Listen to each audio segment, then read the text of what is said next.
இப்பவே 42 தொகுதிகளில் வெற்றி வாய்ப்பு. தயாரான கட்சி கொடி.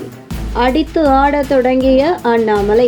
பாஜக முன்னாள் மாநில தலைவர் அண்ணாமலை பாஜகவில் இருந்து விலகி தனியாக அமைப்பு தொடங்கிய மிக குறுகிய காலத்திலேயே சுமார் 18 லட்சம் பேர் தங்களை அந்த அமைப்பில் இணைத்துக் கொண்டிருக்கிறார்கள். இந்த நிலையில் புதிய அமைப்பை மட்டும் தொடங்கியிருக்கும் அண்ணாமலையின் அடுத்த கட்ட அரசியல் நகர்வுகள் என்ன என்று பலரும் எதிர்பார்த்து கொண்டிருக்கையில் பல விறுவிறுப்பான தகவல்கள் வெளியாகி வருகிறது. அண்ணாமலை தொடங்கி இருக்கும் புதிய அமைப்பில் இதுவரை தொகுதி வாரியாக எவ்வளவு பேர் இணைந்திருக்கிறார்கள் என்கின்ற ஆய்வு பணிகள் சமீபத்தில் அந்த அமைப்பினர் ஈடுபட்டிருக்கிறார்கள். அதில் சுமார் 42 தொகுதிகளில் தலா 30,000க்கும் மேற்பட்ட உறுப்பினர்கள் அந்த அமைப்பில் தங்களை தாமாக வந்து இணைத்திருப்பது மிகுந்த மகிழ்ச்சியை அந்த அமைப்பினருக்கு கொடுத்திருக்கிறது.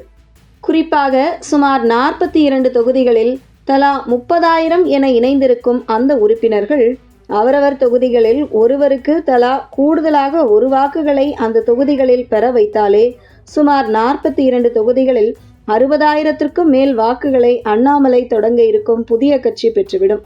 அந்த வகையில் இன்னும் அரசியல் கட்சியே தொடங்காத அண்ணாமலைக்கு தற்பொழுதே சுமார் 42 சட்டமன்ற தொகுதிகள் கைவசம் உறுதியாகிவிட்டது என தற்பொழுது அவர் தொடங்கியிருக்கும் அமைப்பில் இணைந்துள்ள உறுப்பினர்களின் எண்ணிக்கை வைத்து கணித்து கூறப்படுகிறது.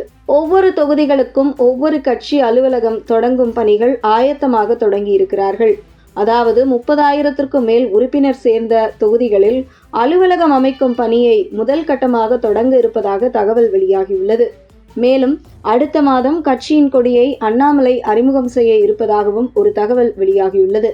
இதனைத் தொடர்ந்து ஒவ்வொரு மாவட்டத்திற்கும் தலைமை அலுவலகம் திறக்கவும் திட்டமிட்டிருக்கிறார் அண்ணாமலை என்ற தகவல் வெளியாகிறது. இந்த வருட இறுதிக்குள் சுமார் 50 லட்சம் உறுப்பினர்களை இணைத்து அதன் பின்பு கட்சியை தொடங்க திட்டமிட்டிருக்கிறார் அண்ணாமலை என்கிற தகவல் வெளியாகியுள்ளது. அதே நேரத்தில் அவருடைய நோக்கம் 2031 சட்டசபை தேர்தல்தான் என்றும் அதற்கு முன்பு வரும் நாடாளுமன்ற தேர்தலில் மற்றும் இதர தேர்தலில் போட்டியிட போவதில்லை என கூறப்படுகிறது. ஆனால் உள்ளாட்சி தேர்தலில் அவர் அமைப்பின் சார்பாக பலரும் போட்டியிட வாய்ப்புள்ளது என்கின்ற தகவலும் வெளியாகியுள்ளது. மேலும் அண்ணாமலை புதிய கட்சி தொடங்குவதற்கு முன்பு யாருக்கும் எந்த பொறுப்பும் வழங்கப்படாது என்றும் எந்த ஒரு முக்கிய அரசியல் தலைவர்கள் இந்த அமைப்பில் இருந்தாலும் அவர்கள் வெறும் உறுப்பினராகவே புதியதாக கட்சி தொடங்கும் வரை பயணிக்க வேண்டும் என்பதில் உறுதியாக இருக்கும் அண்ணாமலை முதலில் அமைப்பில் இணைந்து தன்னை அர்ப்பணித்துக் கொள்ளட்டும். அடுத்து புதிதாக கட்சி தொடங்கியதும் பொறுப்பு வழங்கப்படும் என தகவல் வெளியாகியுள்ளது. அதிமுகவில் இருந்து விலகி பலரும் மாற்றுக் கட்சியில் இணைந்து வரும் நிலையில் அண்ணாமலை புதிதாக கட்சி தொடங்கியதும் அதிமுகவில் இருந்து சுமார் 20% முக்கிய தலைவர்கள் அண்ணாமலை தொடங்க இருக்கும் புதிய கட்சியில் இணைய இருப்பதாகவும் அதற்கான பேச்சுவார்த்தைகள் நடந்து முடிந்துவிட்டதாகவும் தகவல்கள் வெளியாகியுள்ளது.